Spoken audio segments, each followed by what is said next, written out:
Hello， 大家好，欢迎又来到 Ivy 的蓝舍蓝分。今天想跟大家分享水培兰花的一点经验，顺便让大家欣赏一下蓝舍正在盛开的水培兰花。我水培的兰花有卡特兰、石斛兰、文心兰、兜兰，还有蝴蝶兰。蝴蝶兰水培的时间是最长，而且算是最成功的一种。首先说一下我为什么喜欢水培兰花，因为水培兰花可以看到里面的根的状况，一目了然，一看就知道它是干的还是湿的，不像用植料种的那种，不知道根的状况，心里头不踏实。还有就是它不容易招惹虫子，还省了不少植料的费用。还有就是我特别喜欢看瓶子里面的根，尤其是那些带着水晶根头的根，充满了生命力，非常的清新。看着这些根就觉得很治愈，很舒适，可以说是充满了魅力。所以我特别的喜欢水培兰花。在这，我想把我多年的水培兰花的经验跟大家分享，希望能帮到有需要的人。有人问，刚买的兰花能不能马上转水培？答案是可以的，但是最好不要。刚买回家的兰花，环境的突然改变已经令他感到不习惯了。如果这个时候还把它转水培的话，它就更加难以适应。尤其是那些还带着花苞的蝴蝶兰，如果马上转水培的话，就很可能消苞。我们把它买回家，就应该先好好的欣赏它，等花谢了之后再转水培。转水培的第一步当然是清植料了，要把所有的植料清掉，还要把根用水冲洗干净，否则水很容易发臭，也易烂根。接下来就是修剪过的根要不要杀菌消毒，这个要分开来讲。如果是你在家里已经养了一段时间的，看上去兰花的状况也很好的，那就没有这个必要。兰花的根部有很多好的兰菌，有益于兰花的生长，我们叫它益生菌。不要动不动就杀菌，杀了坏的细菌的同时，也把好的兰菌给杀了，不利于兰花的生长。话又说回来，如果兰花是刚买回来或者是别人给你的，看上去根的状况又不太好的话，就应该给它杀菌消毒，就像平时我们生病了要吃药一样，就是用淡的高锰酸杂水泡根，或者是用3% 的双氧水喷根，把根晾干透了再浸水。浸水之后是不是一直泡着水就可以了呢？当然不是。刚转水培的兰花需要一个适应的过程，就是要泡水1天，然后干根1天，或者是泡水2天，干根1天。这个要根据兰花的状况和你的环境来决定。如果兰花的根是好的，你的环境又很干燥，那你就泡水2天，干根1天。如果根的情况不是太好的话，就不要泡2天了，就泡1天，干1天。每一次干根之后，都要换上干净的清水，水位是没过所有的根。这个时间大概需要2周。2周之后，如果你看到根还是不是很适应，还有烂根的话，那就继续把烂根修剪掉，延长适应的时间，把干湿的周期继续。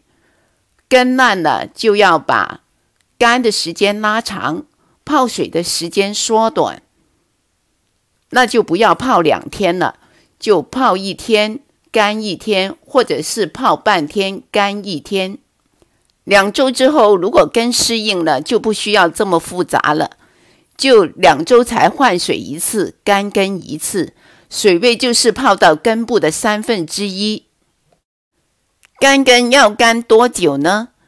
通常是干1天，但如果你那边的环境潮湿的话，1天不干，那你就干2天。接下来要说的就是水培兰花要不要用肥。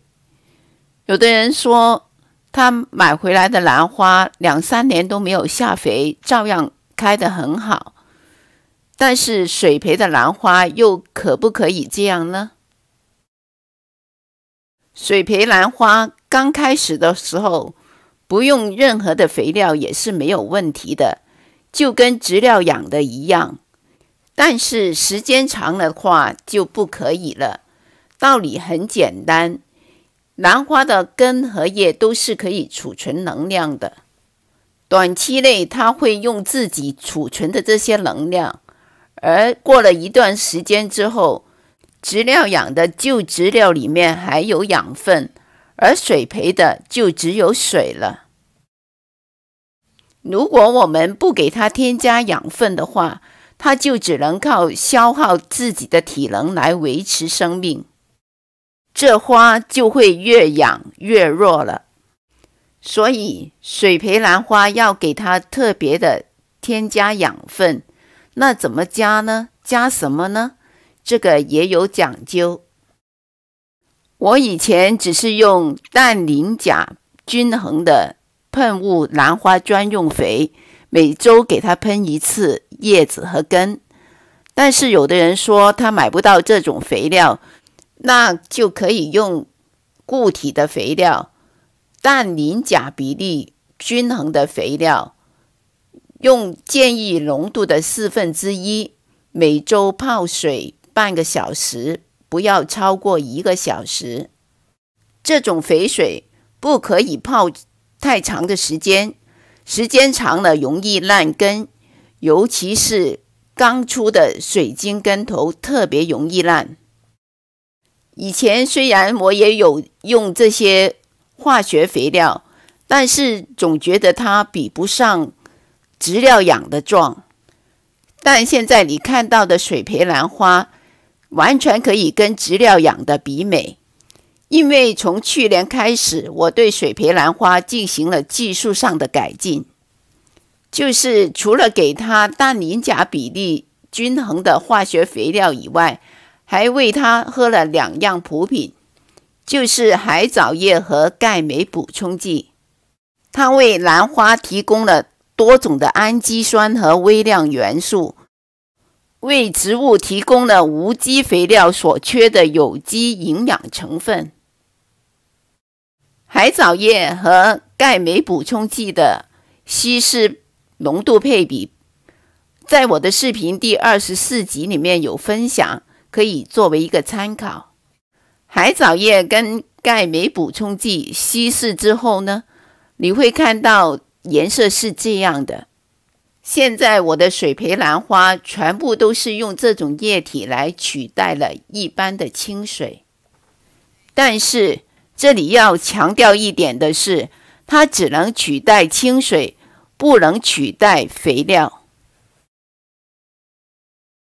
这种水在光照下很容易产生绿藻，就像你现在看到的这样。但是这些绿藻不影响兰花的生长，我是不介意这些绿藻的。如果你介意的话，就把根部这个位置挡一下光线。说到了光照，那水培的兰花需不需要阳光的照射呢？这个是肯定的，万物生长靠太阳，水培的兰花也不例外。如果你家里自然的光线不够的话，可以用灯来补光。在20年以前，家里的光线不够，我的兰花也是全部依靠灯光照射，在不晒伤它的情况下，给它越充足的阳光，花会开得越多，颜色会更鲜艳。说到要避免太阳晒伤，这个跟季节就很有关系。冬天温度比较低，可以接受更多的阳光，但是到了夏天，温度比较高，这个就要特别的注意了。因为兰花要长一片叶子需要很长的时间，如果晒伤了就很不划算了。说到了气候，离不开温度。什么样的温度最适合水培兰花呢？就是摄氏20度到30度之间，华氏70度到86度之间。也就是说，人感到舒服的温度，花也感到舒服。如果你已经开始了水培兰花，天气突然转冷怎么办呢？那就要赶紧把水倒掉，因为兰花的根最怕就是又湿又冷。泡着水的兰根在低温的情况下很容易烂，干的根就影响不大。当温度低于摄氏20度、华氏68度的时候，尽量不要泡水，让它晾根。说到这，大家都应该明白了，就是冷的时候根就怕湿。那水培兰花就是根泡在水里的，所以如果你想开始水培兰花的话，千万不要选择冬季。冬季又冷又湿，突然的环境改变，它一不高兴，真的会死给你看的。而最佳的水培开始的时间呢，就是春末初夏。看到这，你可能很有冲动去水培一盆兰花，那该选择什么样的兰花来开始好呢？我的建议是选择中小型的蝴蝶兰。我的经验是，中小型的蝴蝶兰比较容易适应水培，大花的蝴蝶兰适应期比较长，而且到开花的时候花梗太长，很难固定。还有就是要选根系健康的来水培。兰花有植料种植转水培，就像我们移民一样，年轻的身体健壮的比较容易适应，老弱病残的就难适应新的环境。如果选择烂根的病弱的蝴蝶兰来转水培，成功率会很低，很快就会令你有挫败感。所以如果你还没有水培经验的话，我建议你选择一颗迷你的健康的蝴蝶兰来开始。到这了，如果你还在看的话，我想告诉你一个小 tips 来感谢你的支持。很多人都想知道为什么我水培的兰花的根可以这么漂亮。其实方法很简单，就是每一次干根之前，我会把整盆兰花拿到水龙头底下，把所有的根冲干净一遍，有时甚至是从头到脚的给它冲个凉，然后就像你现在看到的那样，用风扇把它吹干，让叶心和叶甲之间不要积水，就像人去做美容一样，做一个清洁和补水的作用。叶面上清洁了灰尘，也有利于光合作用。另一个方法就是在干根之前把水灌满，把所有的根都泡到，大概是1个小时或者是1天都没问题，然后再把水倒掉。这2种方法都可以让水位以上的根保持翠绿饱满。水培兰花的最佳时间很快就要到了，有兴趣的朋友可以试一下，有问题的话欢迎给我留言。最后祝您成功，谢谢收看。